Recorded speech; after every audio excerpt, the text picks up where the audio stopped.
museum curator, along with a past student of St. Andrew High School, along with Mrs. Sharon Reed, St. Andrew High School's principal.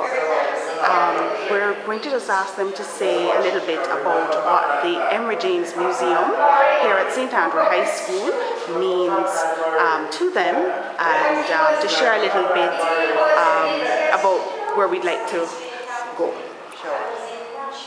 Mrs. Reed, thank you again for responding so readily to an idea, which I think we now know since our April 8th opening has been a wonderful boon for St. Andrew and an indicator of what can happen in the future. We're very, very pleased with the effort on the part of Margaret, our curator. It has always been the dream of many of us at St. Andrew that there could be this repository of our history, because we have a very, very rich heritage. And so many things were in bits and pieces. This museum has given us the opportunity to tell our story, as it were, in a meaningful way. And it has also been the source of so much camaraderie, so many old girls coming together, old girls from all over the world, certainly since April, so many. This is now like the meeting place for old girls. And this morning we have with us so wonderfully coming together, we have Rachel Manley and Marie Stewart visiting with us. Both Margaret, you could say some more about Rachel and Marie, and we're going to invite them over here to see them. It's wonderful. One of the comments, Mrs. Reed, that one of the students whispered to me in the last 20 minutes when they met Rachel, they said, imagine I have met the granddaughter of a national leader. So the museum is fulfilling the Jamaican prophecy out of many one people and the stories of the world. And I think that's what excites us. As you know, one of the things that I'm particularly interested in is in the career possibilities within this museum. And just looking at the book Drum Blair, looking at what goes into it, graphic design, research, all sorts of avenues are going to open up to our girls, because this museum, as you said, pulls our professionals and our alumni together to talk about their story. And that has been the joy that people come in and say, but you know, I have something that I could do, or I have a profession. So many donations have been coming in. And we look forward for many more, because this is just the beginning. It's the first purpose-built school museum.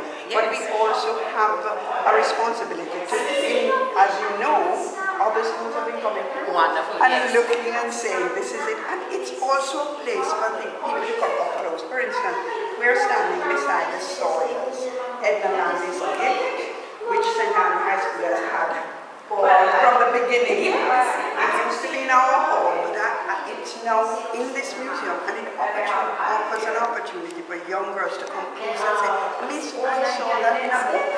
Now I can understand the history of that. And as they go through the museum, they see artworks, contemporary artworks by graphic designers, but again talking about their current profession. So there's a time span that this museum offers to say to our girls.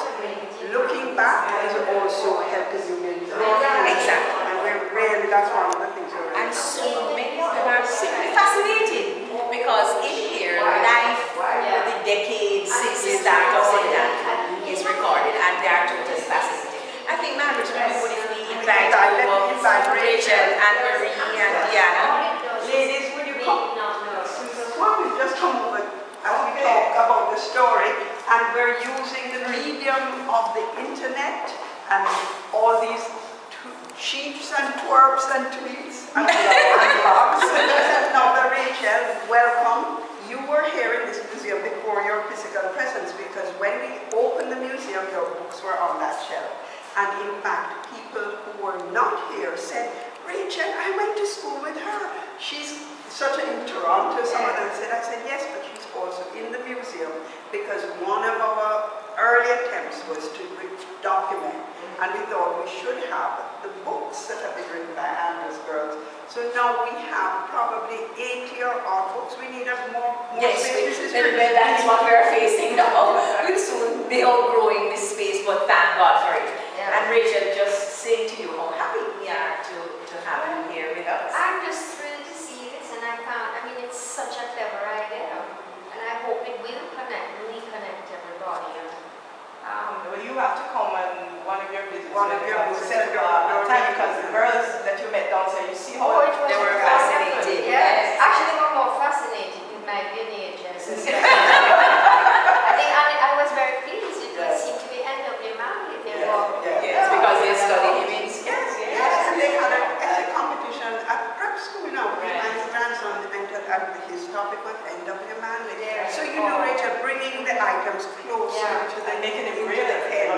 live, you know.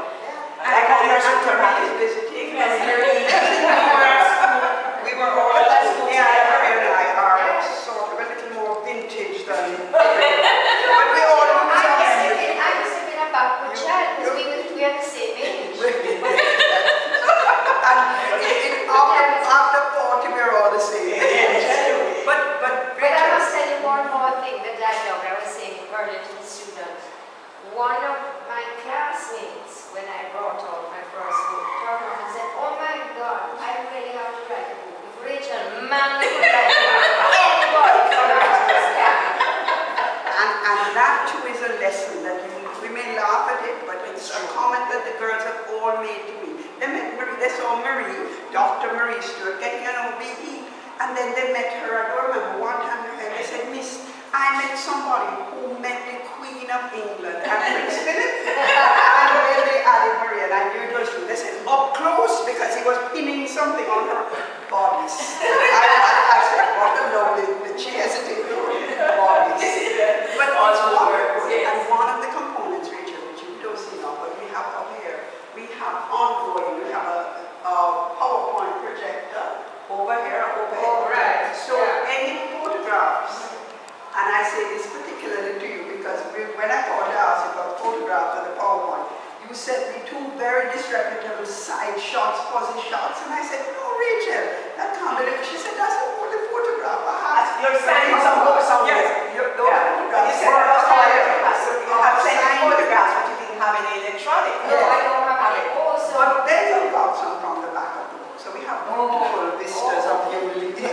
So when the girls come in, they all, this is very helpful. Yes. They are able to see They can see that's running commentary that is projected there on So it's just, and that technology is what is important because Gail runs our internet. Time. Yes, it keeps an us essential in the part of modern it. era. Because this is how people communicate now on a social network. That's right. I didn't know what a social network was. but I don't, but I don't either. In other words, we're open to all comers. And when Marie's in England doing something distinguished, she just has to tweet or chirp or bleat or beep. Well, I'm just about to launch my new blog. Oh, okay. I'm on Twitter. I have to go to the 20th. 21st. No, I'm not to the 21st. Because Twitter and LinkedIn, I'm just about to go to Facebook and stuff. So once I'm caught up with the 20th, I can look to the 21st. In other words, Mrs. Reed, what we have here is a time machine. That's right. Whatever A, B, B, C, whatever time frame you're in, as You we can move fit here, it in. you can move. And you have a blog to no. nothing. But you have a website. Somebody gave me a website. Yes. Oh, okay. Danny So, and Carol. Okay. And it's rachelmanley.com. It's an awesome website. Has all her titles. Yeah. Gail knows more about Rachel. I never look at it, but every now and again, Carol or Danny send me a letter and say, "Get in touch with the person who's interested in me." okay, that's right. Well, I tell people when I'm doing the tour, I point to the autograph book in the first cabinet and I said, well, that was my mother's iPad.